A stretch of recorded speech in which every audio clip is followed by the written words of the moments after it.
Alright, so for our activity number 3, Microsoft Excel, pero ang title nito is The Coca-Cola Bottlers Incorporated. So sa stock report as of July. Same pa din ang gagawin natin, encode nyo muna ang lahat ng ito. Huwag nyo muna pansinin itong nakahilig na to. Basta encode nyo lang muna doon sa mga, kasi ganito itsura niyan kapag hindi pa kayo naka-layout or normal pa yung ating ginagamit. So pag dating muna dyan, nakaganyan muna yung sa alignment, ayan. So ganyan itsura niya. So pag nagta-type kayo, ganyan ang magiging itsura niyan. And then para makita nyo ang kabuuan, pwede nyo namang i-adjust ang ating pong column or double click it.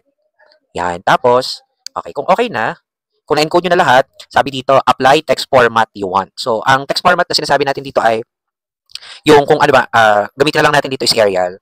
Arial and then 12. Ang size niya ay Arial 12. So, yun ang makikita ninyo dapat, yun ang makikita dapat natin dyan. So, Arial 12, kung hindi pa ito naka-merge, ganito itsura niyan. Basta i-type nyo lang lahat. Pag naka-type na kayo, pag na-type nyo na, tsaka natin siya i-format. Apply natin yung merge and center on the title. So, mula letter A sa row number 3, i-highlight nyo using our left click sa mouse. I-drag lang natin hanggang makarating kayo sa letter H. And then, the merge and center. Okay. And then, same with the stock report sa pangalawa. Ganun din. Merge and center. Click nyo lang yan. And then, same with the third one as of July 2004. Alright. So, kanina, nagano tayo yung, nakita nyo doon sa alignment na yung text niya ay parang naka-italic or nakahilig, nakaslant. So, gagawin natin, use wrap text on the column heading, item code category. So, sa item code daw, use daw the wrap text. Yan, naka-wrap text siya, nai-unwrap text. So, ang gagawin natin is i-wrap text natin siya.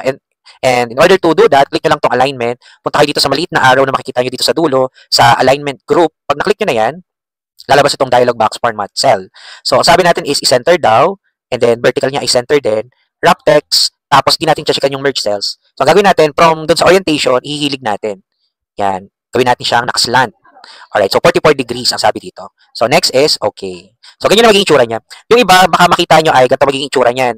Kasi baka hindi pa kayo makikita ang yung size niya, yung yung border niya. So, ganito yung itsura kapag walang border. Yan ang itsura niya pag walang border. Pero once na lalagyan mo na siya ng data, lalagyan mo na siya ng border, click nyo lang siyang ganyan, tapos ay border. Ayan. So, wait lang. Okay, once na nasettle na natin ang ating pong border, na-type nyo na lahat. Okay po, so na-type nyo na, wala pa yung mga wala pa itong formula. So, gagawin natin, using this formula nandito sa ilalim, ayan, so doon na tayo ha. Total sales daw natin is the beginning stock plus purchase. So, ang total sales natin, dito kayo pupunta, gagawin ulit natin is equal sign, click nyo si beginning stocks, itong si number 10, and then, sabi ay plus purchase. And the plus sign, and then purchase, 150, and then press enter. So, sabi natin kanina, para malaman natin na yun ay pesos or currency, gamit tayo ng comma. Ayan, automatic, kahit di siya lampas 1,000, siya naman ay gumamit na ng mga cent or itong mga decimal points po natin. So, yan po. So, hindi na natin kailangang i-type isa-isa. So, ang gagawin natin, auto-filter na lang natin. Click mo tong ganyang cross na yun, auto-fill, and then drag mo lang siya pababa. So, ibig sabihin, ang ginawa niya, pag ni-click nyo isa-isa yan, kung ano yung ginawa nyo dun sa taas na formula, yan din ang mga formula hanggang sa baba. Okay, next. Sabi dito, sa price per piece is based on the category. Kung sabi, kung yun daw ay soft drinks, the price per piece is 650. So, paano natin malalaman yun? So, gagamit na tayo ng isang formula. Ito yung kokopyahin ninyo. Ito yung if condition na hindi na natin masyadong tututukan, pero try nyo i-memorize kung ano yung pagkakasunor-sunor. So, gumamit tayo ng equal sign. Tapos, yung if condition kasi ang nagsasabi kung ano ba yung gagawin natin doon sa pipiliin yung data. Kasi ang sabi lang naman dito, if it is soft drinks, doon daw sa category, kung siya daw ay soft drinks, kung si B8 daw, si B8 ay soft drinks, ang halaga niya per piece is 650. Kung siya naman daw ay juice, ang halaga niya is 1050. So, this is soft drink, so hindi mo pwedeng i-type na 650. So, dapat gagamitan natin siya ng formula, which is this one, itong nasa baba. So, gagawin natin, gamitan muna natin ng if condition na syntax to, or ito yung pinakang magagamit nating, ito yung simula ng ating pong if condition. Type nyo yung I, tapos F, and then open close parenthesis. Hanapin nyo kung nasaan yung category. So, siya ay nasa B8. So, if si B8 daw, hanapin nyo, kung si B8 daw ay soft drinks, so equal sign, dahil gumamit tayo ng text, don't forget to use the double quotation. Ito po hindi yung single quotation. Kasi yung single quotation, ito lang.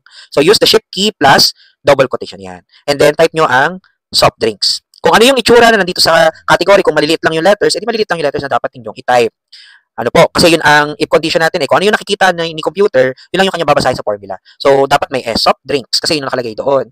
So, soft drinks, tapos ay gagamit tayo ng comma, para malaman pa natin yung isa pang condition. So, sabi natin, if soft drinks daw, ang sabi natin di ba dito ay 650. Diyan tayo gagamit ng open and close quotation kasi number naman siya. And then, comma again. Then, meron pa tayong isa pang condition. Yung if si B8 naman daw, so open close parenthesis, si B8 daw ay juice. Kung si B8 daw ay juice, Okay, maliit pa lang letter. If si B8 daw ay juice, close quotation, comma, edi, ang kanyang magiging answer is 10.50 or 10.5. And then dahil gumamit ka ng open parenthesis dito, isa, tapos pangalawang parenthesis dito, dalawa. So, gagamitin mo rin ay close parenthesis na isa, dalawa. Yung isa kasi para i-close mo tong isang condition, and then yung isa para doon naman sa kabila. Okay, and then press enter. Yan ang kanyang magiging sagot. Autofill mo na lang pababa. Okay, sige, try natin muna yung sagot dyan. So, sa total, ang price per piece natin, na-detect agad natin na soft drinks yon. So, pag siya raw ay juice, 10.50. So, kayo malilito kung anong na-type nyo dito, dapat yun din yung ilalagay nyo sa formula. Ano po? Kasi tinan mo, try natin ng walang S, yung soft drink. False ang makakalabasan. Ibig sabihin, meron kang mali doon sa iyong formula. So, in order to check that, punta ka lang sa formula bar, click mo lang yung unang cell, na active cell na ginawan mo ng formula, and then type ka dyan. Check mo, soft drinks pala, mali pala. Try nga natin kung naka-capital letter, kung madedetect pa din niya. Ayan, nadetect pa rin niya, so hindi siya case sensitive. Ayan, nadetect pa rin niya kahit yung letter ay malaki. Pero, make sure na yung ating formula ay kung ano yung kinukunan niya ng data, dapat pareho lang din para hindi kayo magkaroon ng error sa inyo pong answer. Okay, so kung juice. So, enter na lang natin siya and then autofill natin. So, yun yung kanyang save condition. Okay, pagdating naman sa total price, ang sabi dito, ang total price daw per piece multiplied by total sale. So, naisa-isa na natin. Try ko lang to. Naisa-isa na natin. So, ang sabi ay multiply daw ang price per piece. So, equal sign. Click nyo si price per piece tapos multiply sa total sales. So, dito, i-multiply nyo kay, so, si G8 multiplied by F8. I-multiply natin. So, press enter. So, 1,040 ang sagot. So, sabi natin dito, ang apply comma style in total prices. So, dahil ginamitan natin siya ng comma kanina, yan na yung kanyang sagot. So, rename natin ang sheet sa sheet tab as Coca-Cola, sa number 7. So, punta kayo dito sa sheet tab, double-click nyo lang para ma-edit ninyo, and then sabi dito ay Coca/Cola.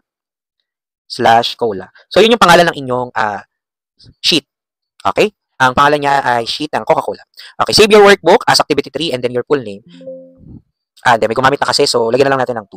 So, kung wala pa namang ibang gumagamit ng ganong title, gagana naman yun. Since sa case ko ay may ginamit na pala akong title na Coca-Cola.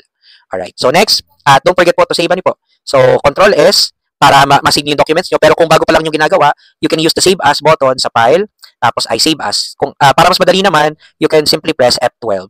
Sa F12, lalabas yung folder. Ang sabi natin dito ay Activity 3, tapos ay Coca-Cola, and then your name. Alright? Activity 3, Coca-Cola, and then your name. Yan, type natin dito, Activity 3, tapos ay Coca-Cola, tapos your name. Okay po?